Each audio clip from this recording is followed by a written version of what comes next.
Hi everyone, this is Miss Nichols and this is my fiance Brett, and we thought it would be super fun for us to do a video teaching you how to code. So for those of you that don't know, coding is kind of like instructions for your computer, and so we will be using that to make a game. And so Brett can tell you a little bit more about what we're using. Yeah, so today we're going to be using a program called Scratch. It was developed to teach the building blocks of how to code, and I think it will be a very fun little tool to use. Yeah, so we are going to do a step-by-step video and you can follow along with us. So you're going to want to click on the link underneath in the description and that will bring you to the program that we're using, and then you can follow along with us as we go. All right.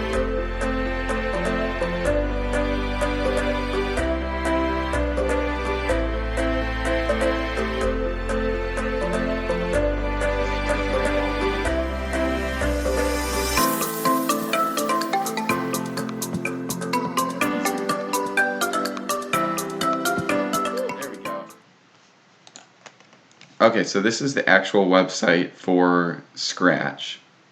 So from here we can start a new project. We can look at some featured projects that other people have made to get some ideas of what you can do with this. There's a lot of cool things that we can do. So let's start creating our new project.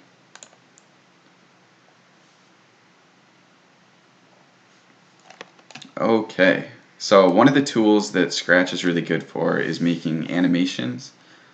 You can create things that allow this character over here, it's called a sprite.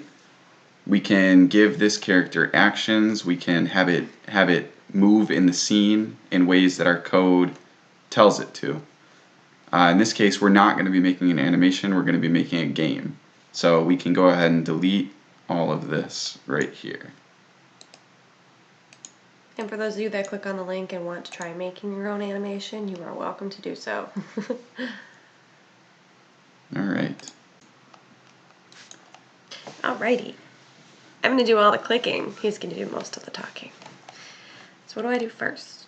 Okay, so first things first, we can go ahead and create a new, what's called a sprite. So go ahead and click that little paint icon, and we're going to make our own sprite. So from here you can make anything. In this case, for the game that we're playing, we need 2 paddles and 1 ball. So we can start by making the paddle. Huge paddle! Sorry. It's going to be too big.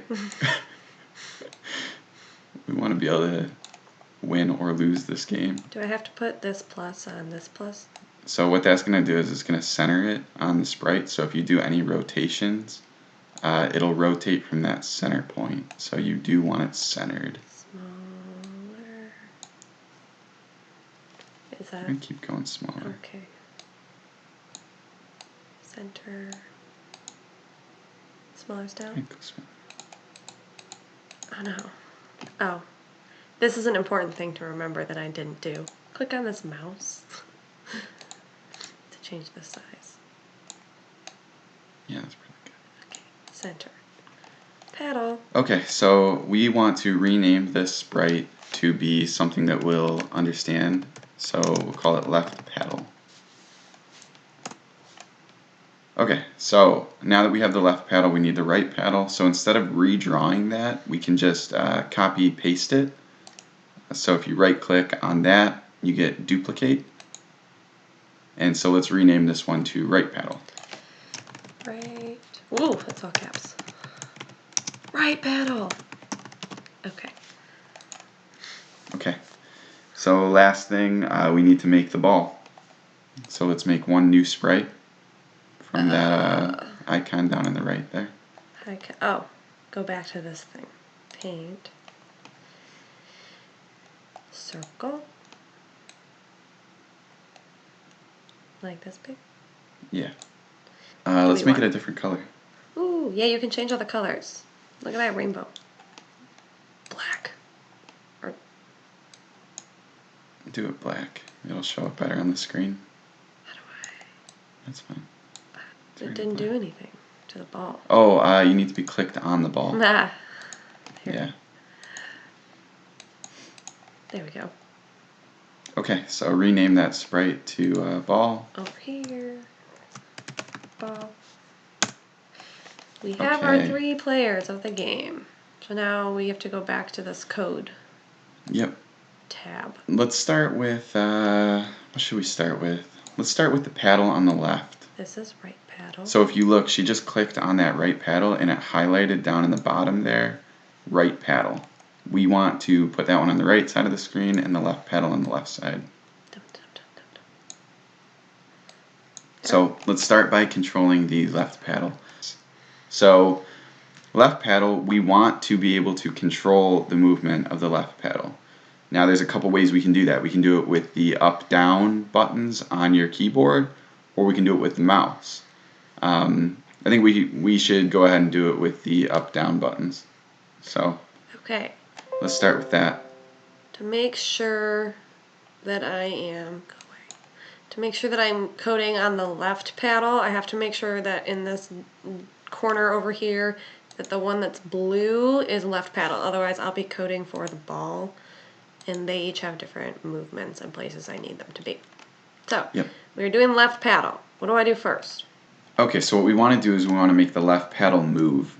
So to do that, let's drag over one of those motion controls from the left side. So drag over move 10 steps.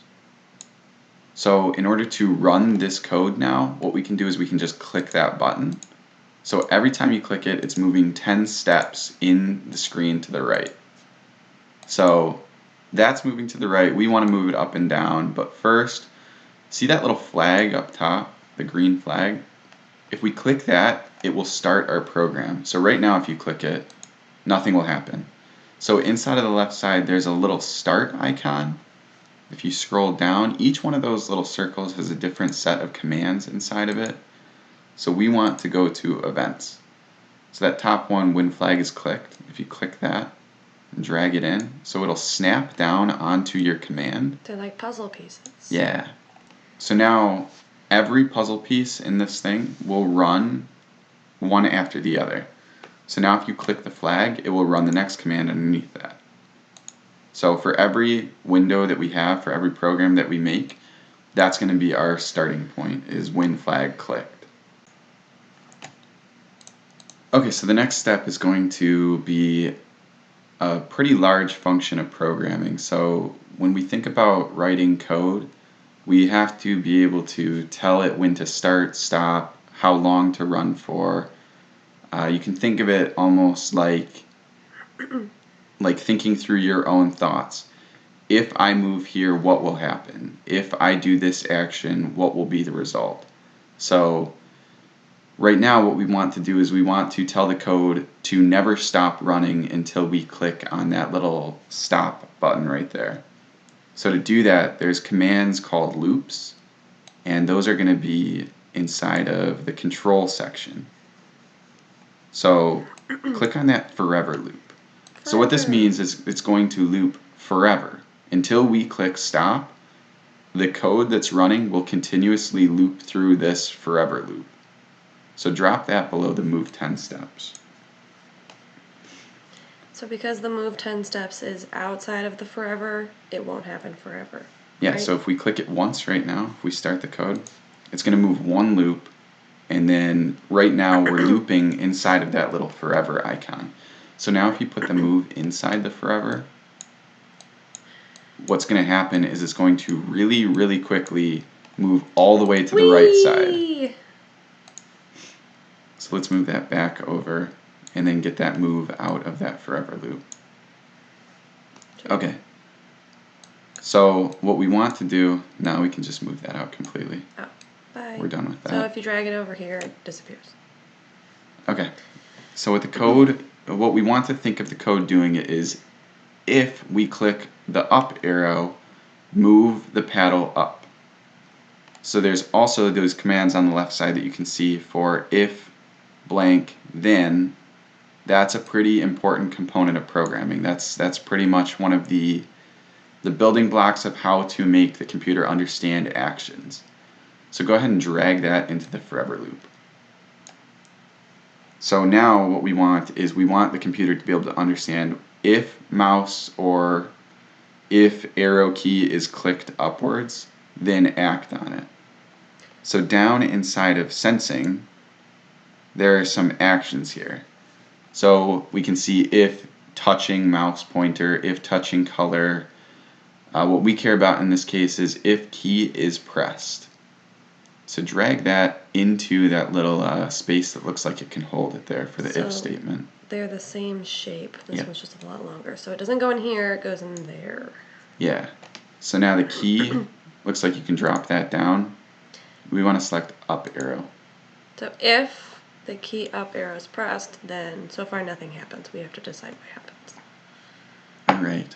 So you can think of everything in this code as pertaining to the object that you are selected on. So in this case, left paddle. So any action like move is going to move that left paddle. It's only going to move the left paddle because that's what you're clicked on.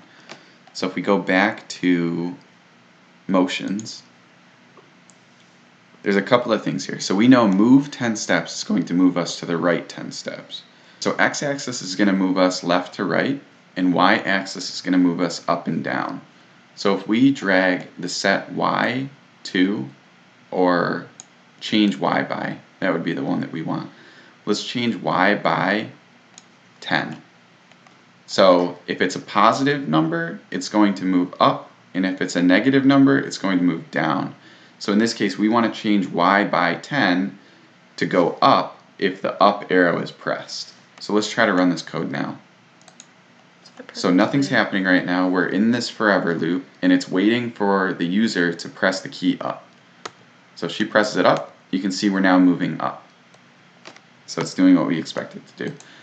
Right now, if she were to press down, it wouldn't do anything. So we want to now put another if statement below that for if the key is pressed down, then change y by -10.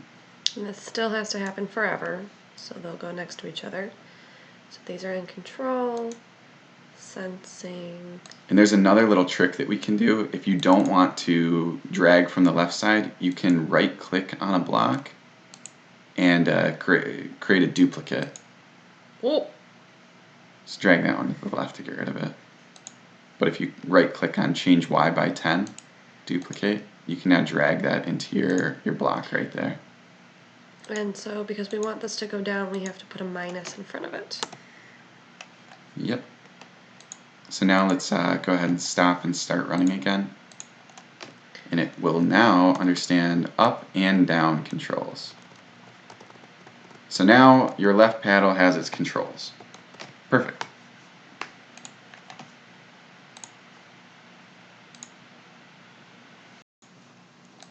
Okay, so now that the left paddle is good, let's start working on the ball that we're actually going to hit.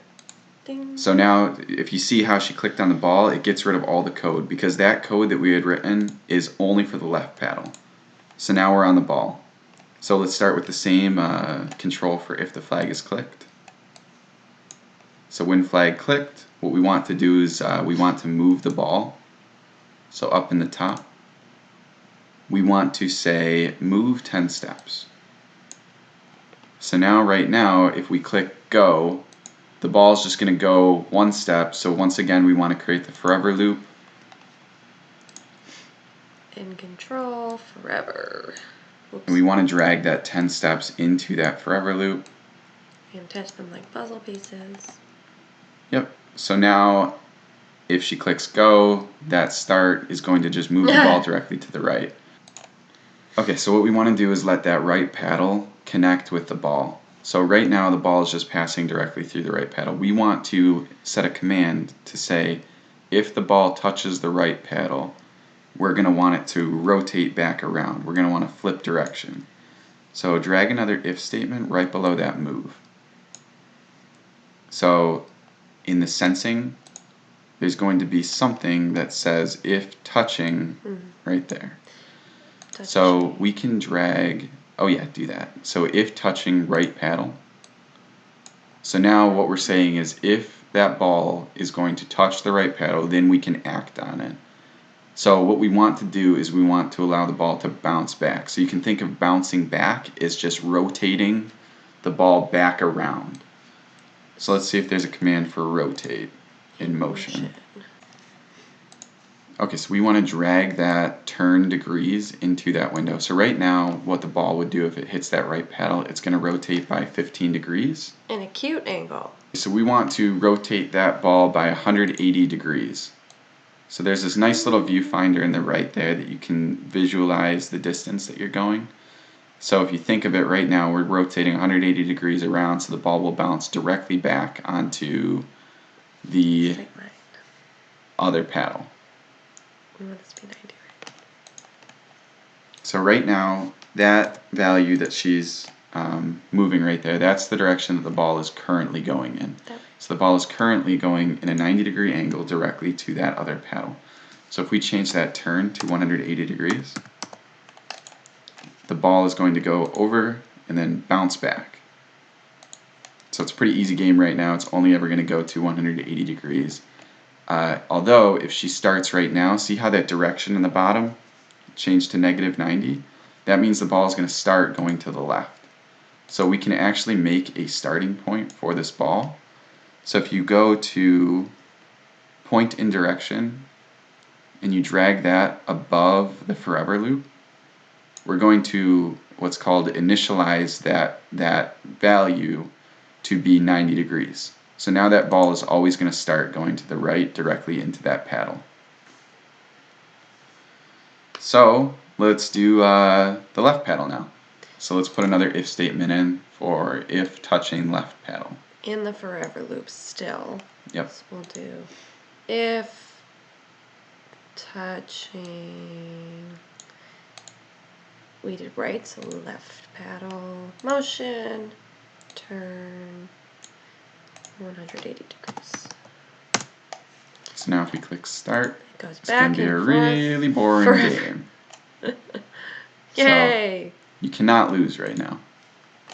Yes, you can. Oh, no, you can't. But I can move. Now I lost. Okay.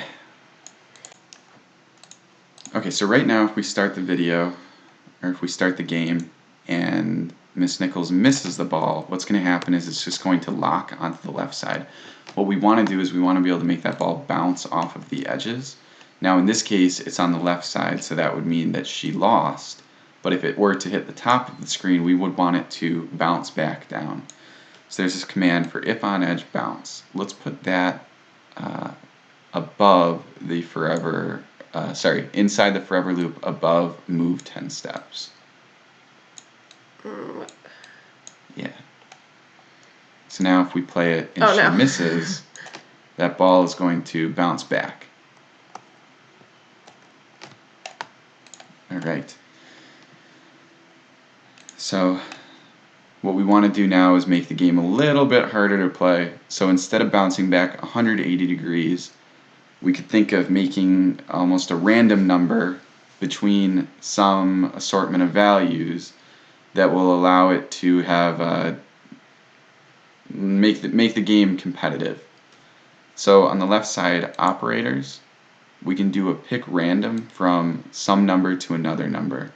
So go ahead and replace that 180 degrees with that pick random. So what this means is the computer is going to pick a random number between some degrees. So we could do 150 degrees to 210 degrees. So if we go ahead and start that now, we can see how the ball is going to bounce back at a random value. And now we kind of have a little bit more of a game going on. So somehow that ball is always bouncing back. Okay. I broke it. Yeah. So let's do the same. Let's copy that into the other one and set it to be the same, 150 by 210. And these are obtuse angles for my geometry kids. Okay, so now what we want to do is, if you saw how it kind of held onto that right paddle and was bouncing around, that's because the computer doesn't understand when the code is, it doesn't know what we know. It understands that that ball is trying to bounce, but it still is technically touching that space. So it's getting stuck in this little loop of constantly touching that right paddle, and it's just bouncing back inside of that first if statement over and over and over again. So what we want to do is we want to push it a little bit off the paddle after we've determined it's touched it. So let's make another move. So after it touches the paddle, we want it to move a little bit before it bounces off. Yeah. Okay. So put that below the turn degrees. So we want to turn it the degrees that it's going to go, and we want it to then move off of that space. So I'm going to put it under both turns. So now we shouldn't get that little movement. If you can kind of see, it's very small and subtle, but it doesn't quite touch the paddle. It's just hitting just before the paddle. So right now it's just Miss Nichols moving the left side. We want to give that right side a brain. So click on the right paddle, and we're going to do the same thing that we've been doing to start these. We want to start when the flag is clicked. Always when. And we want to create a forever loop. Control. This will go on forever. And now what we can do is we can make that right paddle follow the ball. So it's going to make this computer very smart. So let's go to... Oh, sensing. Nope. We want to go here and say change set Y to. So we want to control the Y direction. We don't want it to move left and right. We want it to just move up and down.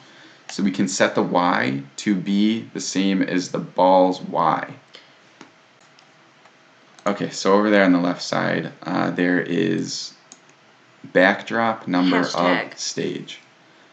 So it's kind of misleading, but you can select down on the left side and you can control the variables that exist in that other object. So in this case, we want to... The numbers? A variable is a part of the object. So it's a way to...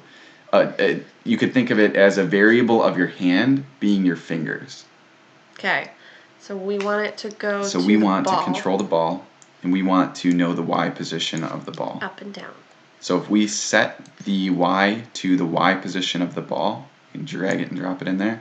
Now if you start, what that paddle is going to do is it's always going to follow the ball. So we just gave the right paddle a brain, and we made it incredibly intelligent. It will actually never miss, because right now it's perfectly tracking the Y position. Okay. All right. Okay, so we want to make that right side, the right paddle, a little bit less intelligent. We want to make it more human-like. I want to win. So instead of setting the Y position to the Y position of the ball, we can do something called a glide. So it's up in motion. And glide 1 second towards... Oh, we want to do that second one. Glide 1 second to X position and Y position. So if we drop that in to that loop instead of the set Y position, so we're getting that one out and putting this one in.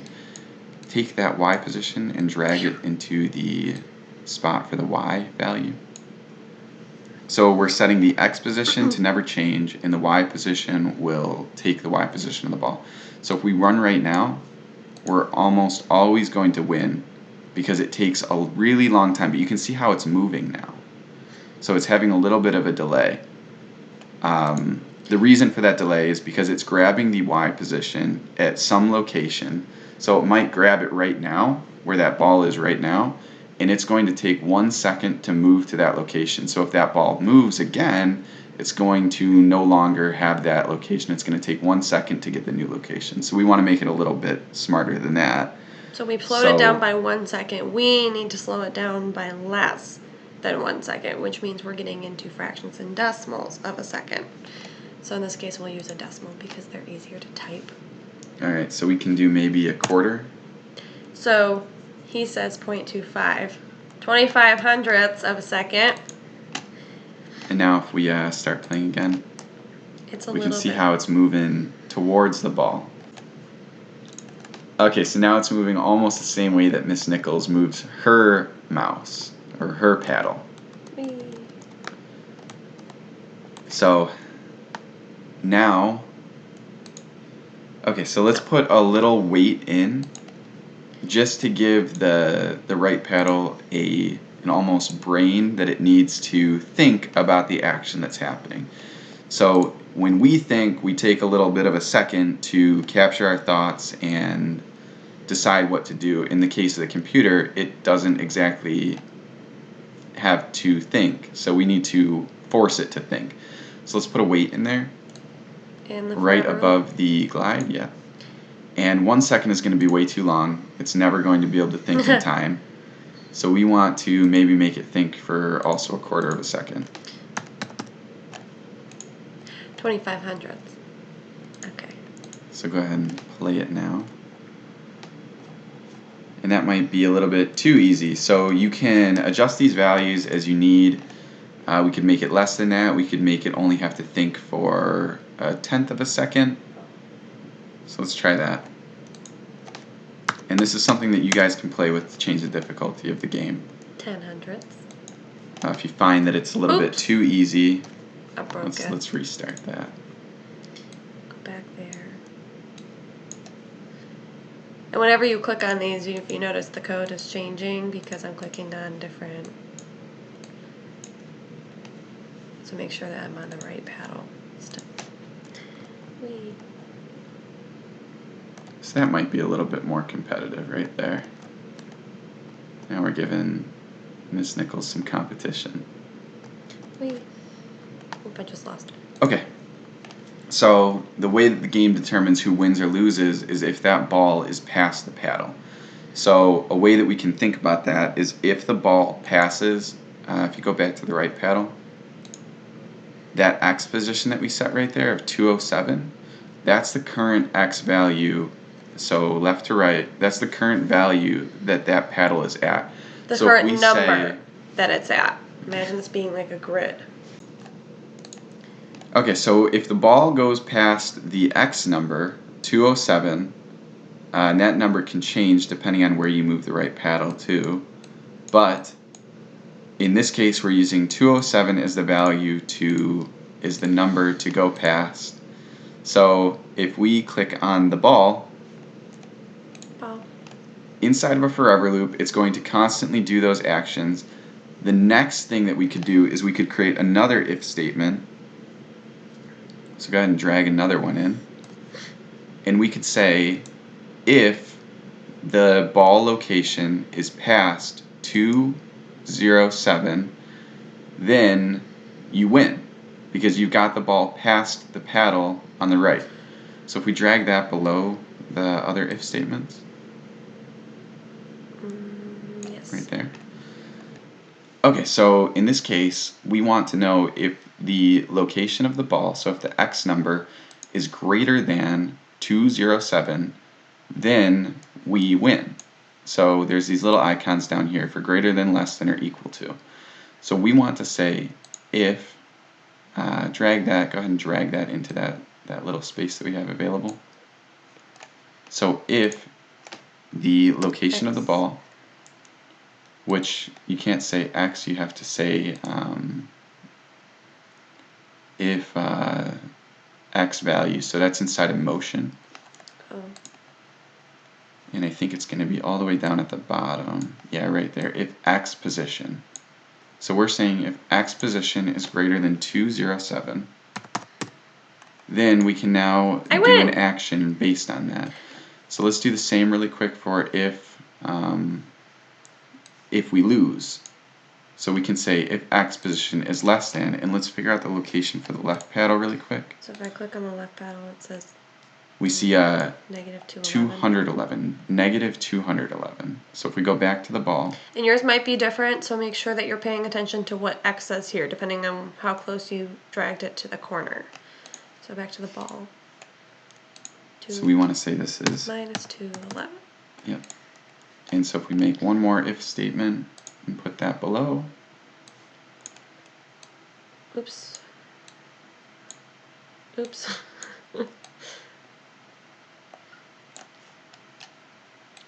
Now we can say some commands about stop all program. So it's down at the very bottom there. Nope, it was in control. Oh. Down at the bottom of your screen. I see. Stop all. So you can stop all, and you can put that in both of them. So right now, the ball is just going to stop. So if you lose, go ahead and let yourself lose. The ball stops. It got past 207, or in this case, negative 211. That means you've lost the game. So in the same way, if you are to beat the computer, the ball will stop on the right side. So that's how you win or lose. Now, the game at this point is pretty much done. We have all of the fundamentals, all of the components of the game that allow you to play versus the computer. All that's left at this point is to do some fun animations on your own. If you want to make the game display you win, you can create backgrounds, you can create some additional text, some words that come up on the screen if you win or lose. So in this case, it looks like Miss Nichols is going to create a background for if she wins the game. Which one looks like victory? Victory. Yeah. So in this case, we just made a new backdrop on the right there. So if we go under ball again, we can maybe create that backdrop up here. So this is under looks.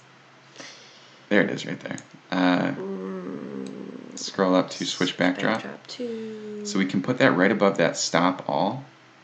And so we want it to be, for the winning animation, we want it to be if the X position is greater than 207, meaning you beat the computer. Raise. And so do we have a losing animation? No, I'm not going to lose. Okay. So one thing that we do want to do right now is if we click start. Hold on. Okay. Oop. Yeah. Start. So if we click start right now, it's set to the winning animation. We want to initialize the background. We want to start the program with the normal background that we want to see. And the ball has to start in the middle. Oh yeah, that's a good point. So let's start that. Let's set those values to be what we want at the start of the game. So right now we have that point in direction to be 90 degrees, which is great, but the ball's already on the right side of the screen. Mm-hmm. So we want to start it at the middle, so that go to X and Y. So we can think of this as we can think of the starting point as 0, 0, X location 0, and Y location 0. So if you look on the right where you just dragged that, go ahead and move that ball around, and you can see what values it's setting to. So the center point of our screen is 0, 0. So we can move it to location, we can set go to location X0 and Y0.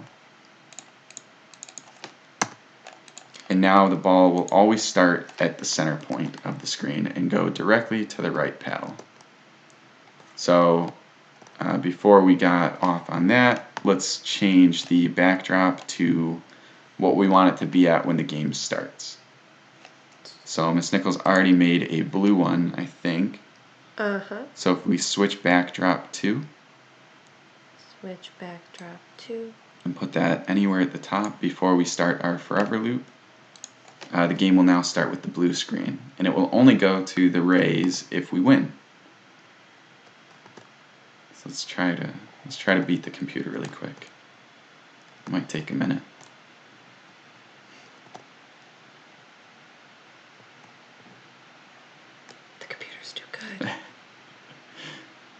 I've So made this it is where too smart. we can always make the computer a little bit harder to beat. Oh. Or easier to beat, I'm sorry. I thought I had it that time. Ooh! There we go. Okay, so the animation turned to the sun rays when she won. So that's great. Okay, so let's just do a quick review of what we did. So we started out by making the left paddle move up and down, and so we created a forever loop, and inside of that forever loop, we allowed the computer to understand that we were pressing the up arrow or the down arrow, and then we were moving the Y value of the paddle by some amount. So if you wanted to make the game a little bit harder for yourself, you could change that Y value to be smaller. So every time that you press it, you're not going to move 10 spaces, you might move 5, and now your paddle's going to move slower, meaning it's going to be harder to get to the ball.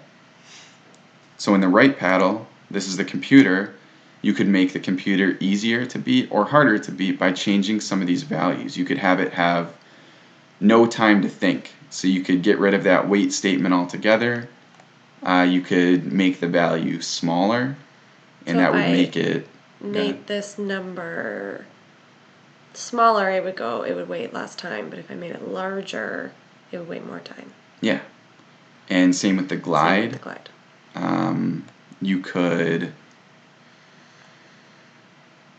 You could, that's pretty much all you could do to make the paddle harder and easier to beat.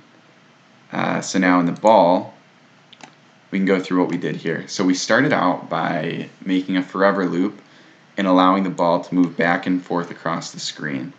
And then we included the if statements for if the ball is touching the right paddle or if the ball is touching the left paddle, and we were rotating the ball by some random degrees to make it bounce back at the enemy paddle.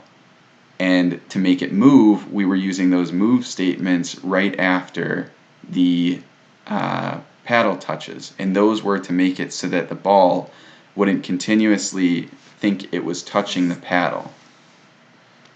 So then after that, all we did was make it so that it understands if the ball is past the paddle. So it allows you to know if you win or lose the game.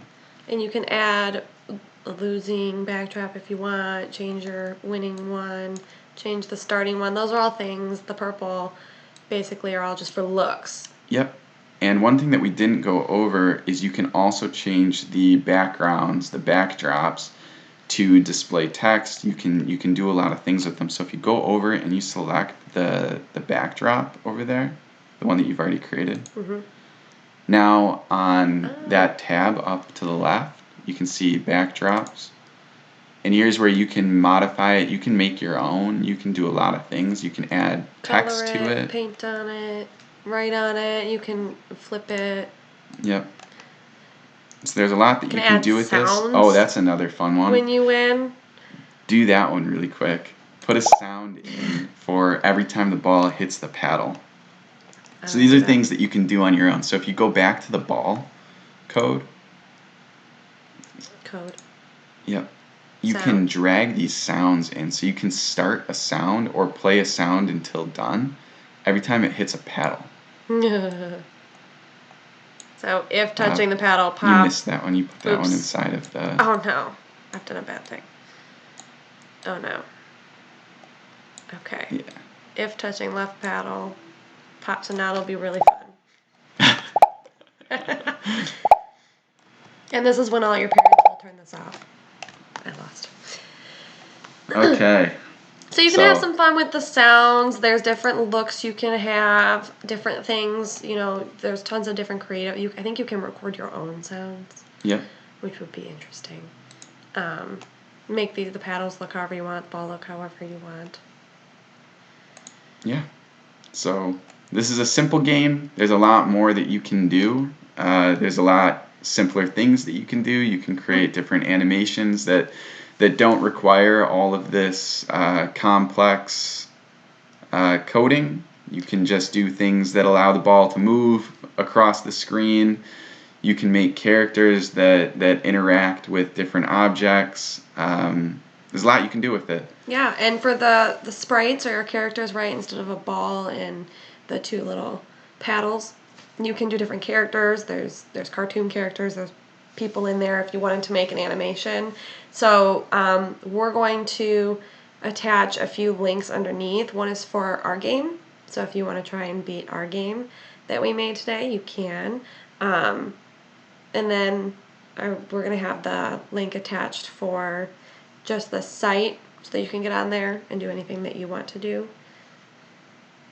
And I think that's it, right? Yeah. All right. Okay, so that was our video. If you guys want to, you can try attached underneath. We'll attach the link to, this is Wilson, our cat. We'll attach the link to our game and you can try and beat it. If you guys come up with anything and you want to share it with us underneath, we'll leave some directions in the description on how to import the link for your game. Yes. Yeah. And if you have any ideas of anything you want us to try making or doing, we can do our best. Doesn't mean we can do it, but we will try. We hope to make more videos anyway, so if you have any suggestions, feel free to comment. And Wilson and us say goodbye, and we miss you, and hopefully we'll be videoing again to you soon. All right. All right. Bye.